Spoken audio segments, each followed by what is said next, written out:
Hi everybody, my name is Jaden. I'm Eli. I'm Jason. And we are the Yahoo the Torah YouTube channel. And it is a beautiful day down here in South America. We hope that you guys are having a beautiful day wherever you are. Our family is your family is our family.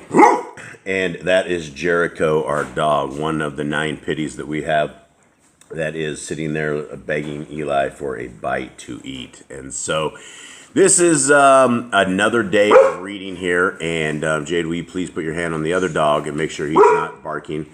And we apologize for all of these dogs that are just barking. It's hard to control them, obviously. We are the family who believes that the laws, statutes, and commandments of Genesis, Exodus, Leviticus, Numbers, and Deuteronomy is the laws for today. It's the laws for all of us. And in scriptures, it tells us that for all generations, these laws are for all of us. In fact, what these laws come with of Genesis, Exodus, Leviticus, Numbers, Deuteronomy is they come with blessings and they also come with curses. It comes with blessings if we keep them. Our Creator, Yahuwah, Elohim, will bless us, but it says He will also curse us if we don't keep the laws, statutes, and commandments of it. Now, sometimes the biggest curses that you have are the blessings that you never end up getting because you don't understand that you should be getting blessings instead of curses. Now, all of us, my friends and family out there, are captives. We are all spread out. We are all spread amongst the nations. Look to your left, you'll find Gentiles. Look to your right, you'll find Gentiles. There's Gentiles all around us.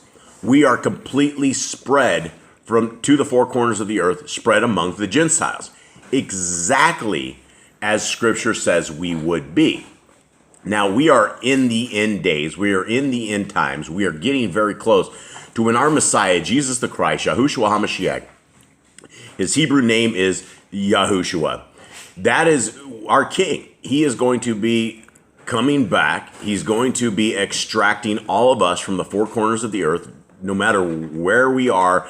If you are a child of the Most High, if you are an Ibri, a Hebrew person, our Messiah is going to come back and he's going to grab you.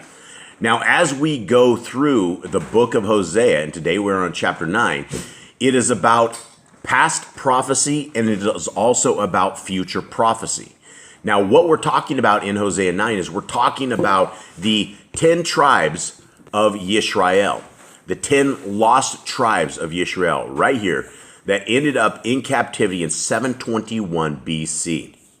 Now, the book that we're doing is one of the prophets, the Nebiim, Hosea. And we also had these other prophets as well during this time. And this is after the time of King Solomon and after the time of King David. And this is during the time of all of these kings right here. These were the northern tribe kings of Yisrael. And although 1 or 2 of them may have done a couple of okay things, our Creator uses evil people to carry out His will all the time. And so all of these kings did not guide their people into the laws, statutes, and commands. All of these kings did not take care of business, and taking care of business is taking care of our Creator, taking care of our Elohim. And so as we are reading into this, this is the story of what we are doing. Now, before we get going, I would like to invite everybody over to YahScriptures.com. Now, YahScriptures.com is now doing pre-orders for a limited edition scriptures that is the cheapest scriptures anywhere that you will find. You will find large print, 103 books in this entire thing for $59. This is all of the Old Testament. This is all of the New Testament. And this is most of the Apocrypha that we can find. And it has been completely restored. Every name has gone back. Instead of seeing the pagan name God, you will see Yahuwah. Instead of seeing Jesus, which is there were no J's until the year 1524 when the letter J was invented. Prior to that, they had his name as Iesus, I-E-S-U-S. Neither of those are the names of our Messiah. Neither of those are the names of the Son of the Most High. His name is Yahushua, Yeshua, something of that sort, very, very close to that. And this is where the restored names have completely changed and have been put back. And this is an amazing book, large print that you will not find anywhere else ever. Now we are about 5 months away from having 5 to 6 months or less, somewhere around there, más o menos, more or less, to getting these from where we are having them shipped from. They're again, limited edition, large print, and it has a beautiful front cover with a dust cover on front of it as well.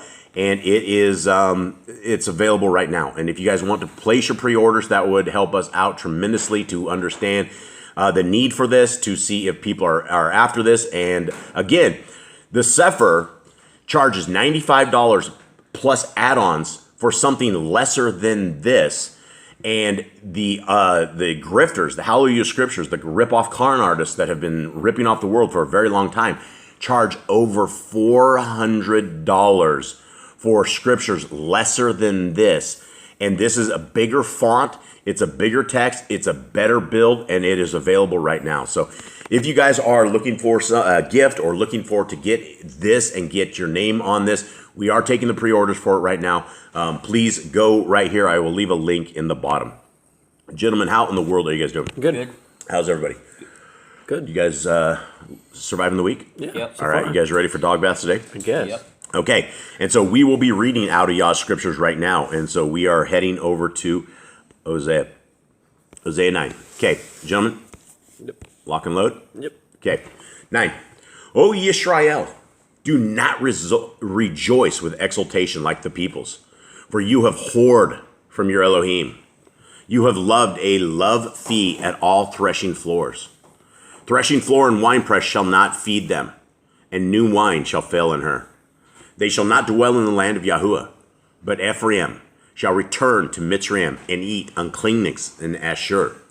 Okay, so why is it saying it's going to return to Mitzrayim? What is It's basically scattered among the nations again. So basically, the 10 tribes, they get scattered back to Mitzrayim, they get scattered back to Ashur, they get scattered to all these lands. And where do these guys originate from? Where did Moshe find these guys? Back in Mitzrayim, Egypt. Right, going back to Mitzrayim, and in Mitzrayim they had multiple gods, right? They had multiple. Their religion was far different than the ways of our Creator. Verse 4: They do not pour wine offerings to Yahuwah, nor are their offerings pleasing to Him, it being like bread of mourners to them. All who eat it are defiled, for their bread is for their life. It does not come into the house of Yahuwah. What do you do for the appointed meeting, and in the day of the festival of Yahuwah? For look, they shall go because of destruction.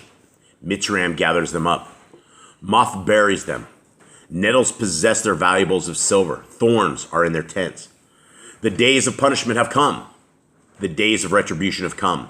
Yisrael knows. The Nabai is a fool. The man of the Ruach is mad because of the greatness of your wickedness. And great is the enmity. Now, these are hard words. These words are essentially our Creator divorcing His people, separating His people, putting them into captivity. Why? Because they whored. They went after foreign mighty ones. They slaughtered to other entities, to other fake deities, to deities of wood and stone. They cannot hear, cannot see, cannot breathe, cannot do anything. They married them. They interchanged with them. All of their women, all of them, they married outside of the people they were supposed to. They became the world. So when we're looking at how does this apply to us today, so we want to be those people that are Yah's people in everything. So going back to verse 8. Elohim's watchman over you. Elohim's watchman over you. Ephraim is the Nabai, but a trapper's snare is in all his ways. Enmity is in the house of his Elohim. They have deeply corrupted themselves, as in the days of Gibeah. He remembers their wickedness. He punishes their sins. I found Yisrael like grapes in the wilderness. I saw your fathers as the first fruits on the fig tree in its beginning. They themselves have gone to Baal Peor and separated themselves to shame and become as abominable as that which they loved. Ephraim is like a bird. Their esteem has flown away, no birth, and none with child, and no conception. Though they bring up their children, I shall make them childless, without man, for it is woe to them when I turn away from them. And this should be the woe to us, right? Knowing that our Elohim, if he divorced, if he got rid of the people that were considered his people, his chosen people, because they did not choose him, then the same thing can happen to us. And walking these lands, walking this world without an Elohim that has you in the palm of his hands is a very scary thing, because we are up against demons and devils and darkness and Hasatan, and Scriptures clearly says that those who keep the laws, statutes, and commandments become a target of Hasatan. In fact, those are the people he hates. He doesn't hate the Christians. He doesn't hate the Mormons or Catholics. They're already his. They are already his people. They do what they want to do, worship how they want to worship, and it's exactly what Hasatan wants. So he's not going to go after them. He's going to enhance their lives. He's going to make their lives better. That's why you're going to see rich Christians all over the place. And all of these people are extremely wealthy, most of them. Now, let's continue on. What verse are we on? We're on 13. 13. I have seen Ephraim like Zor, planted in a pleasant place. But Ephraim shall bring out his children to the murder. Now, again, who is Ephraim for anyone who doesn't know? It is the kingdom. Northern house of Yisrael, the house of Yisrael, right? What are the names of them again? We have Yisrael, Ephraim, and Joseph, house of Joseph, house of Ephraim, and the house of Yisrael are the names that are common for the northern tribes. But it says they're going to bring out their children to the murder. 14. Give them, O Yahuwah, give what? Give them a miscarrying womb and dry breasts. All their evil is in Gilgal, for there I have hated them.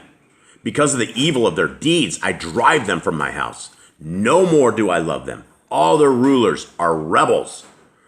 Ephraim has been smitten. Their root has dried up. They yield no fruit, even if they bear children. I shall put to death the precious ones of their womb. And then this is the big part right here. This is how we know that you guys are part of the 10 tribes, if you so choose. 17. My Elohim rejects them because they have not obeyed him, so that they become wanderers among the Gentiles. Now again, folks, look to your left. Who do you see all around you? Step out your door. Who do you see all around you? Look at the way of the people. Look at what they do, how they behave, who they worship, how they worship, right? We are all in captivity. We are surrounded by Gentiles, and you do not want to be called a Gentile. There is no house of Gentile in Scriptures. A Gentile means you are out of covenant with our Creator. You want to be in Hebrew. You want to cross over, and you want to obey the laws, statutes, and commandments if you want that life in eternity with our Creator, with His Son, in a place that is far better than the world we are walking. And these are the choices that we have to make as a people. Is will we serve our Elohim or will we serve Hasatan? And by default, if we are not obeying the laws, statutes, and commandments of our Creator, we are serving Hasatan. So with that, guys, I hope that you guys are finding something out of the series that we are doing. Much love to all of you guys. We love you all, and have a wonderful day. All right. Shalom.